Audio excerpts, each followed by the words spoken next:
Uh, Here's my first slide, and I'll go ahead and introduce myself a little bit. My name is Jeana Moody. I'm associate lecturer at Prague College in Prague, Czech Republic right now. I have a master's degree in women, gender, and sexuality studies from Oregon State University. And I did a master's research project on language. And so that's what I'm going to be talking about today. So my presentation is called Liminalities of Language, Queer Stories that Expose and Disrupt Discursive Constructions of Heteronormativity. So my project, I will tell you a little bit about. I'll talk about the project at OSU, which was about a 6-month-long study, very short, very limited sort of study. I studied how language is used to create, circulate, and attach negative affect to people who are minoritized because of their gender or sexual identities. So that means anyone who falls outside of that normative, heterosexual, cisgender sort of identity, especially how these people are impacted negatively. I'll share some examples. I have a ton of examples, so I might skip through a couple. I'll have them up on the screen, or I'll be able to send you the presentation so that you can read through some more of those examples for yourself. And I will attempt to explore how these examples work to expose linguistic boundaries and social rules of binary gender roles. So I conducted a survey. Yes, okay. I conducted a survey as well as did interviews on campus. I interviewed about 10 people, 7 of which were women, 6 cisgender women, 1 trans, 2 non-binary folks who both identified as queer, and 1 cisgender man. In the survey population, I had about 150 participants, and the majority of them were women. Less than 10% were trans women, probably 90% were cis women. Minority queer identified, so I don't have the exact numbers for how many were queer identified, but all of the examples I pulled from today are from queer folks or queer identified folks. About 20 respondents were non-binary or gender non-conforming. Majority of those were queer, and about 20 respondents were men. About half queer identified, and more than 10% of those were trans men. So the subject really centered on homophobic and gendered language. And gendered language is language that enforces or encourages gendered expectations, specifically binary gendered expectations, and ultimately heterosexuality as well. So this can include any type of language you can think of, such as homophobic slurs, misogynistic slurs, many, many more innocuous phrases, anything that kind of delineates, you should be doing this because you are assigned as this, you are expected to be this. So on the next slide, I have that short audio clip, like I said, that you should be able to hear, I hope. Being called a pussy for showing sadness. Being called a pussy for showing sadness. Being called a fag from cars and passersby. Being called a slut for kissing boys. For having friends who are boys. For wearing a shirt showing cleavage. Being told to grow a pair. Being told that I sound gay. Being called a slut for breaking up with someone. Being called a slut for dating someone else. So this recording I was able to get from some of my students at Oregon State University. So these were not participants speaking, but rather reading off what some examples of participants' stories. So any of this type of language, speaking of misogynistic language like slut or homophobic slurs or calling someone gay, of course, communicates these gender binaries expectations particularly within a US context, since this was a majority US study, and attributes to these larger social feelings of inclusion, belonging, community, and intersects very much with things like racism, ableism, compulsory heterosexuality, and cissexism. So here are a few different ways that gendered language can reinforce different things. So appearance, for one, I have examples such as, you look like you don't follow strict gendered guidelines for what a girl or a boy should look like, and that includes things like, if we're talking about femininity or masculinity, exactly how that should be presented. It also includes actions, gendered actions, such as, you aren't acting like my conception of what a girl or a boy should act like. Expected sexuality, of course, goes hand in hand with gendered expectations. So of course you aren't expressing the romantic interest in the opposite gender, and or you're publicly expressing interest in the same gender or something of this sort. And lastly, social roles such as man up or shut up, proving your place by doing something daring or by not expressing your opinion, basically, attempting to create these binary roles that one must fulfill in order to prove simply masculinity, prove femininity, prove straightness, and things like this. So a few examples. I won't read everything off the screen, but feel free to read what you can. So the very first example is from a queer woman, participant of mine, who said, I went out on a first date with a guy from OkCupid, whose reaction to seeing a dapper woman walk past with a drink was to say, "Hoo boy, there's a dyke," in a tone that invited me to be disgusted.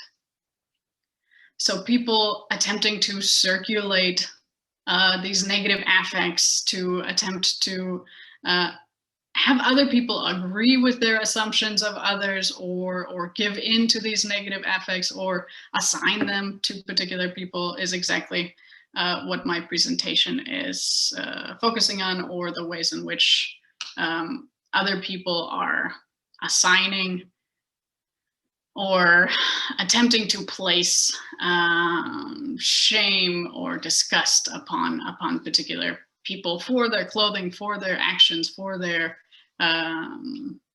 expected roles, and the ways that they're deviating from that. There's another one here that's talking about pronouns at work, that they interviewed with the right pronouns, they were trained with the right pronouns, and then they were publicly introduced with the wrong pronouns at work. And people would stop using gender neutral pronouns when this person dressed more feminine. So they were having a lot of trouble being able to simply moderate the language that other people were using around them for referring to them.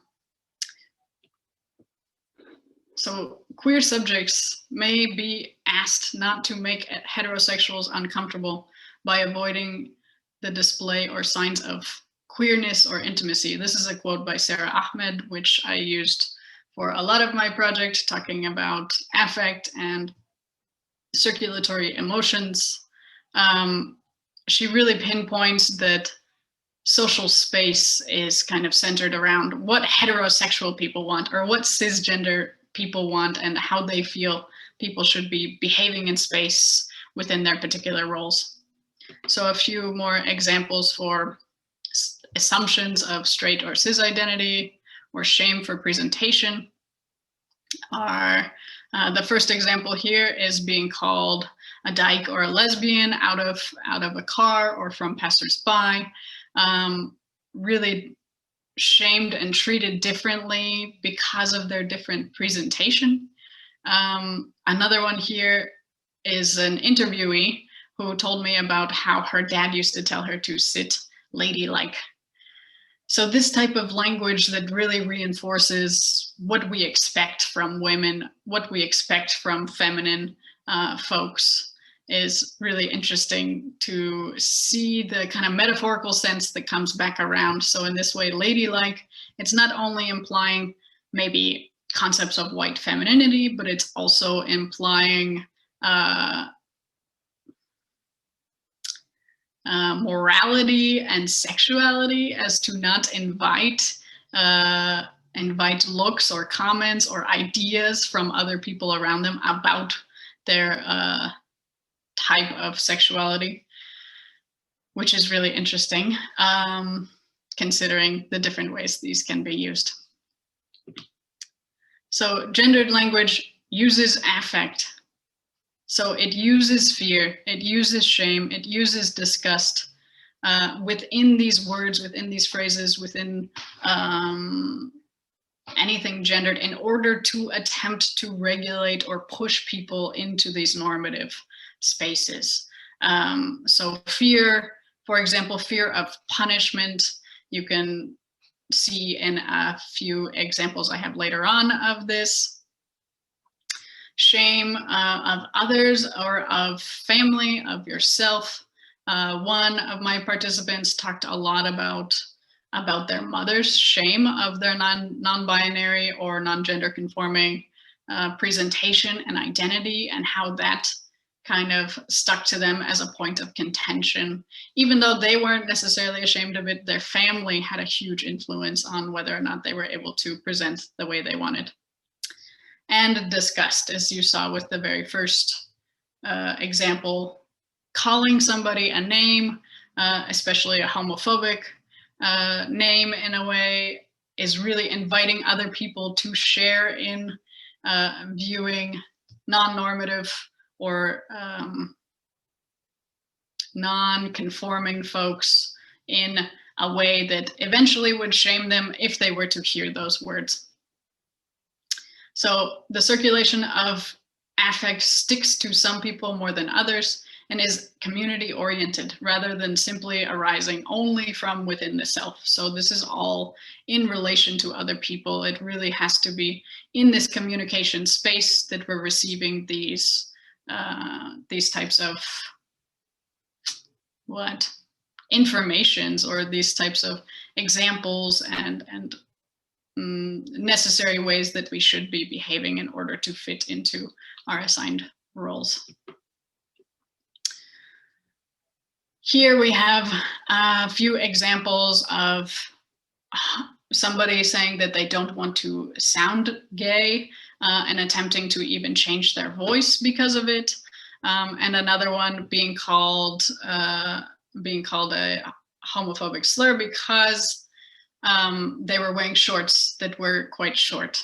Okay, so even clothing can be a object that can be commented on. So it's, of course, your whole appearance and the way that other people are perceiving you.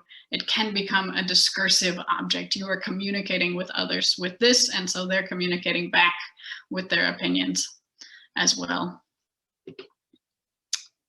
So going clockwise on this sheet is interesting, starting with Sarah Ahmed. She says, in a way, fear and shame work to align bodily and social space. It works to enable some bodies to inhabit and move in public space through restricting the mobility of other bodies to spaces that are enclosed or contained. We can see this process at work in the heterosexualization of space, as well as in the racialization of space. And I added on my own in masculinization of public domain, daily language use, humor, any sort of media we consume is masculinized and pointed towards a cis male audience, and so it's really exclusionary of a lot of other folks. So in the middle here it says white heteropatriarchal gender norms signal the shape of boundaries and behavior. So you can see that racism and misogyny and homophobia are working hand in hand together in order to make these normative ideas and have people regulate them. So it uses affect to enforce emotions as a perimeter boundary of what is acceptable. If you move too far to one side, somebody is going to comment on it and you're going to feel uncomfortable or shamed, and that's supposed to push you back towards the middle. Binary genders, of course, as well as this language, are all defined in relation to one another. What is one cannot be the other. So femininity and masculinity are always attempting to be as separate as possible in the normative public imagination, that if you are this, you cannot do that. If you are this, you cannot do that. And I came up to a lot of different feminizing phrases. That these are words that disparage or put down feminized or feminine actions, sounds, aesthetics, bodily movements, and are used against all genders equally. So I'll skip through these next couple. I have many different examples, assumptions of queer and trans masculinity, using homophobic language as a young queer person and regretting it later, especially when coming to their own queer identity or realization. So shame even for using that language. In crowd gendered language, such as in the trans community, and using gendered language such as grow a pair in the trans community means something totally different. So flipping it on its head and using that language in the way that benefits you rather than in the way it was originally meant to use. So I had some alternative feelings at the end, which were mostly about feeling shame for having used gendered language or feeling pride for having gotten through the use of that language against them. So these were quite surprising to me. And I'll end with the limitations to my study. Location was in Oregon, majority white, majority women, majority cis women, you know, almost a majority straight cis women. So this could be expanded. Length of study, it was very, very short, very condensed for my master's degree. Lack of funding, I wasn't able to pay anybody. And the title of the study, which was called Gendered Language. So that probably brought in a lot more cis women than it would have brought in other people. Some considerations for future research are these types of questions. How has it impacted queer folks? How did their language change when they got rid of homophobic vocabulary? Where and when do people encounter this type of language? And then the very last is talking about disrupting this language. So you have two choices. You can perpetuate or disrupt. To perpetuate, you use this language in your everyday life. You contribute to the normative ideas of what binary genders should be. Or you can flip the script, reclaim oppressive language as a self-identifier or in crowd lingo, or argue against the ideology that sustains it. Attempt to bring people out of just their normal ideas of thinking about things and tell me why. Why is that so? Why is gay bad? Explain it to me. And then if they can't, or if they eventually can, just, you know, take it out of your vocabulary. You don't need it anymore. So push back against boundaries. And I loved to see my participants reflecting on their ability to push back. So I skipped a lot of things, but that was the majority of what we had time for. Here's my main resource, of course, Sarah Ahmed's book. And if you want to chat about this, feel free to send me an email or send me a question on here. I love to talk about this. And thanks for listening.